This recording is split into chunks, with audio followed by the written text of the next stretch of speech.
Okay. Welcome. Glad to have you both today. Before we begin talking about issues affecting the transgender community here in Fresno, what I would love is if you could just maybe introduce yourselves to our viewers. Tell us a little bit about your background with this topic, and also maybe a little bit about why you specifically wanted to share your experiences and insights with us today.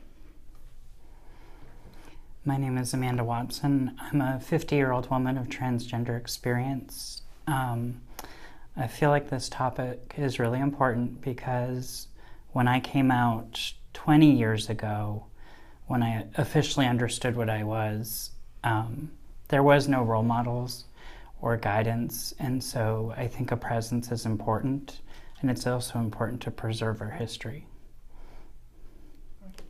I am Zoyer. I am a 30-year-old man of transgender origin. I also identify as gender fluid. I identify as a gender fluid transgender man. My background with this topic, aside from identifying with this group myself, has been with a community benefit organization named Transemotion, and I have served with the organization for about 10 years as the chair on and off.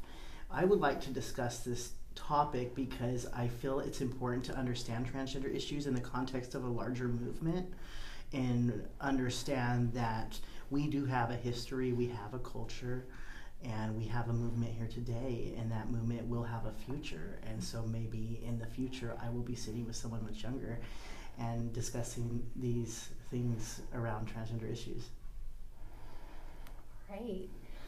So Amanda, you had mentioned a little bit, you kind of touched on it in your introduction, about how things were when you first openly identified as transgender. And so I wanted to hear just maybe a little bit more about what circumstances you encountered, what that initial experience was, say 20 years ago, that might be different from somebody now, what they would go through. Well, I mean, really, when I first identified, I was probably 4 or 5, but I didn't have a word for it. I was just different. And there was a lot of bullying and harassment, and a lot of bad things happened to me that made me try to hide all of that. And I struggled for a long time. And then finally, I started meeting people that were transgender. And this word all of a sudden came about called transgender or transsexual. And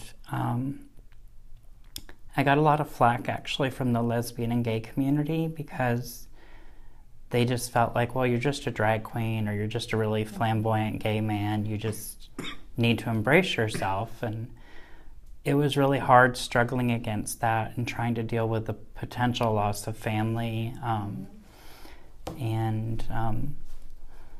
So I dealt with it. I also worked in a mental health facility, and at this time, transgender diagnosis was considered mental illness. So I was very fearful I'd lose my job, but I was very lucky and kept my job, kept all of my family. We have some issues there, but it's overall, we're good together. For me, when I first openly identified as transgender, it was within a very conservative school district. And I encountered a lot of bullying and harassment on a regular basis, a lot of name calling, and a lot of negligence on the part of staff and faculty. It just seemed like nobody wanted to talk about it, nobody wanted to address it. I complained about the bullying and harassment to school administration, and they did respond, as we had a zero tolerance policy, but they didn't respond sensitively. And I think that they just were operating off of a severe, grave lack of education. And on one occasion, one of the school counselors told me, if you don't want to be made fun of, don't tell anybody. And I remember that resonated with me because this particular person was also from a minority group. And so I felt further isolated in that way. There were some positive experiences, but those happened much later as I aged and started attending college. I came across a support system in the form of a student LGBT organization, and I came to find that if I were to transition, or as I transition, things only improved for the most part instead of stayed negative. And although many people did not understand and there were a lot of questions, they tried to understand, because I think that they, overall, those who knew me saw the individual rather than the demographic group that I belonged to. And so I have seen in my involvement this community receiving more and more positive treatment by authority figures, politicians. By and large, we have received more visibility over the years. So I have watched this evolution. Even though I'm still young, I have seen a lot of change since I came out 17 years ago as a transgender individual. I think that we will continue to improve in our efforts politically as well as socially. I see more awareness in the fields of social work and with communities of helping professionals. It seems like there's just more awareness that we exist. I would see the next step as creating more viable resources for our community. Now, when you say viable resources, what kinds of things do you feel, because I know that there certainly are organizations like Trans Emotion and gay community centers that also cater to transgender individuals, but what kinds of resources are missing? What kinds of things do you feel would be beneficial to have within the community available to people who may be isolated or may, you know? One positive experience I've had that kind of answers that is when I went on behalf of Trans Emotion with another board member to educate 55 psychologists out of the school district that I went to. And I saw my school principal there, and that was very rewarding for me, my elementary school principal. And so after all these years, I'm seeing him again. He didn't know it was me, but I told him later. I would like to see more instances like that where we are invited to come and educate staff and school psychologists and other people that have authority with the students. I like to be invited to more agencies to do this kind of education. There are disparities that need to be addressed in the medical field and the clinical field. I'd like to see more access to healthcare, to quality healthcare, because for one, it's very difficult for us to access healthcare in the first place, and then once we do, the bedside manner of the practitioner or helping professional is less than sensitive.